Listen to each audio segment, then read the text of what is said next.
Billin of Town Murf. Top Billin. Yo, all right, so it's the weekly wrap-up, and I believe that John Schneider continues to push all the correct buttons. Look at this. My man Geno Smith restructures his contract, and you still have people who are hating. Right? Listen, I said that we weren't going to give those guys or pay those guys no mind, so I'll only highlight this just for a quick second right here, right? So it says the restructure of his contract saves $4.8 million in cap space. I would have to think, right, even the biggest naysayer, biggest Geno Smith hater, right, you don't want to grub at Geno's, we get it. But that doesn't signify that he will be on the team next season. Why would you go through all of that of restructuring cap space just to then turn around and trade this guy? First of all, you guaranteed his roster spot with the guaranteed money and all that, and then you start restructuring the contract, right? You're doing a lot of stuff to me that says that, hey, this is the present quarterback of our team. You have Drew Lock. He was under contract before. It's not like he's new to John Schneider. They could have simply extended him. They didn't do that, right? They let him reach free agency. So some people will say that, hey, they need a quarterback under contract, no doubt about that. That's true. But then when you start to look at the particulars of it, come on, man. Stop doing this to yourself, right? And I don't even know why you're doing this, right? This dude is a 2-time Pro Bowl. I had somebody say that it didn't matter. Why was I talking about that? Because he only made it because Matthew Stafford didn't want to go. Okay, so he's an alternate. I've seen several alternates that people in Seattle really like. I remember someone telling me about Tyler Huntley, right? Actually, a bunch of y'all were like, Murf, what if we get Tyler Huntley? I'm like, Tyler Huntley? At the time I covered the Baltimore Ravens, I'm like, why would you want him? He's a risk-averse quarterback who is extremely petrified to throw the ball downfield, and he throws more interceptions than touchdowns, but he made the Pro Bowl as an alternate. Somehow, I do not know. He was like a 9th alternate. Geno Smith makes it as a immediate alternate. That's 2 Pro Bowls in a row, man. There are more than 4 quarterbacks in the NFC. Come on, man. Give this guy a little bit of credit, right? Earlier this week, I did something on my man Joe Milton. Joe Milton is a complete arm freak, no doubt about that. He has gifts that 99.9% of people that played college football or played football, period, just don't have. He just has crazy-ass arm talent, and he can stand to be groomed. So I mention him because I believe that he's one of these guys that you can take and groom behind a Geno Smith. Now, there was a little bit of consternation there because some people, I believe, thought I meant getting him with this pick right here, the 16th pick. No. What's understood does not need to be clarified.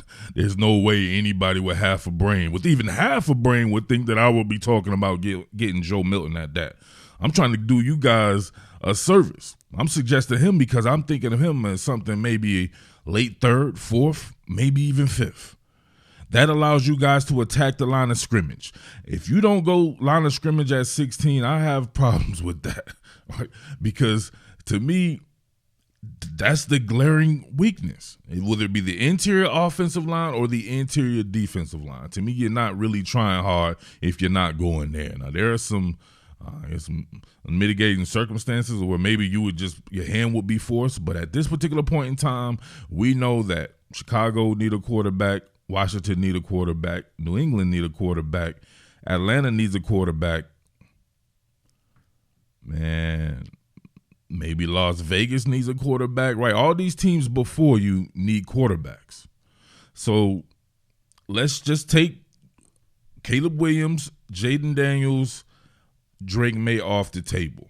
With that being said, you can probably take a guy like J.J. McCarthy off the table too, although, hey, I mean, it remains to be seen. We're not completely into the draft process yet. Once the combine and pro days hit, then we'll start to have more of a clarification with medicals and all that coming in and real height, weights, and all that too. So with all the junior and underclass guys being added in, so J.J. McCarthy. So, let me double back. So you had some people in there talking about, oh yeah, Joe Milton, he trash and all this and that, right? So I have a problem with that. So first and foremost, I said that this guy has gifts beyond gifts. So you would be grooming him. And that's what it's all about. You take somebody like that with a special lump of clay and you mold that. That's what we saw in Jordan Love. When Jordan Love was coming out, I said it before, I didn't find him to be someone that people should play right away. I felt the same way about Justin Fields, and we see that to be the truth. Imagine had Justin Fields sat his first couple of seasons. It will be a lot better than it is for him right now. So Milton's one of these guys like that. But moreover, if he's trash, what about this? Joe Milton, 6'5", 244, big old kid, huge arm, started off at Michigan a couple of years. He was just a reserve there. They had Shea Patterson there. Nobody was going to start over Shea Patterson. He actually gets a chance to start coming out of camp his third season and didn't go well, right? 6 games played there, 4 touchdowns, 4 interceptions. It is what it is. He was pulled there. I believe they bring in K. McNamara then, and the rest is history. They pretty much made themselves into what Georgia and Alabama is right now as a program, and Ohio State as well. So he goes to Tennessee here.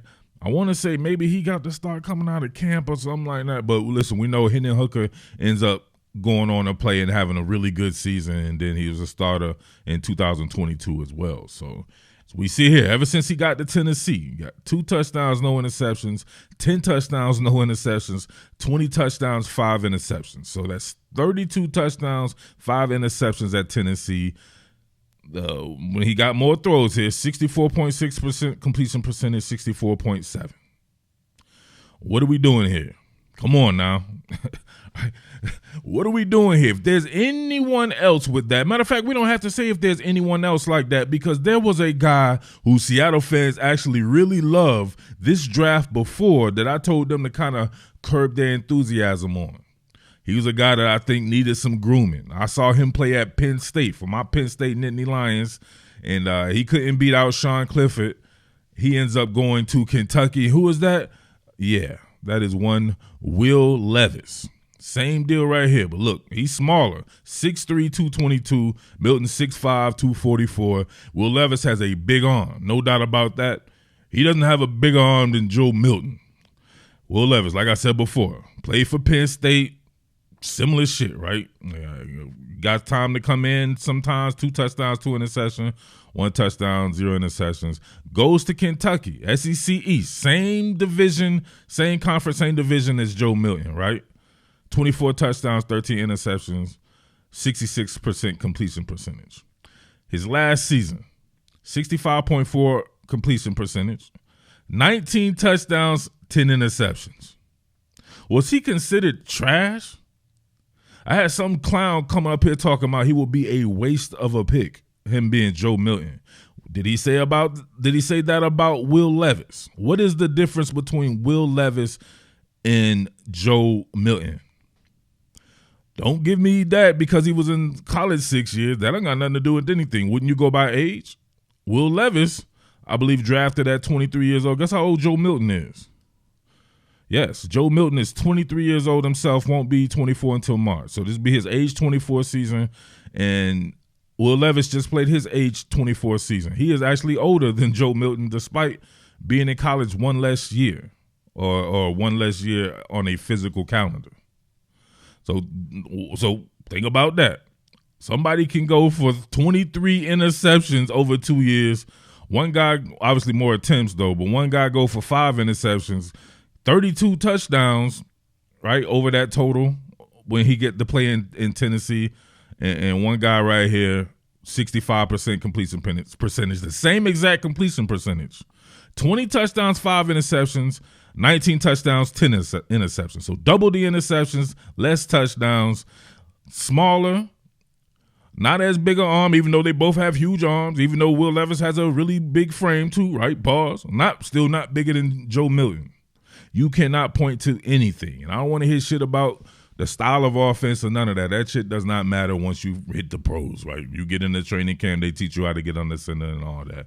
Most of these kids are coming from spread offenses anyway, and that shit help Will Levis in his rookie season. He looked like somebody who needed to sit, which he was sitting behind Ryan Tannehill. So, come on. What's good for the goose has to be good for the gander, right? So back to this.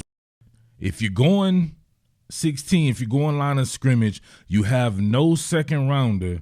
That will also mean you miss out on guys. Perhaps. We don't know how to go. It's a draft. I'm sick of people, grown-ass men, every year acting like mock drafts and all this shit means that something is going to happen. Every year I gripe about this, yet every year people forget. It's like 40 first dates.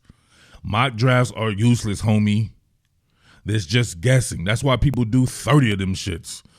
If they were so dope and they were such tried and true, wouldn't you only need to do one? No. So no second rounder means perhaps you miss out on the second tier cats like a Bo Nix, the beloved Michael Penix, and guys like that. So if we're talking about late third, fourth round picks, fourth round here, Seattle has an 119th pick. Maybe you have already gone with your third round picks. Where's Seattle at? 78? 78. So, man, that's it. 78 and 81. But those should be used on other positions, maybe even more trench positions. You just never know how that goes right there. Maybe I don't know. To me, Seattle is right there. They just need that trench work if they want to be more like the San Francisco 49ers we see here. The only other quality quarterback that comes to my mind in the fourth and fifth round perhaps could be my man Sam Hartman. I like Sam Hartman a lot.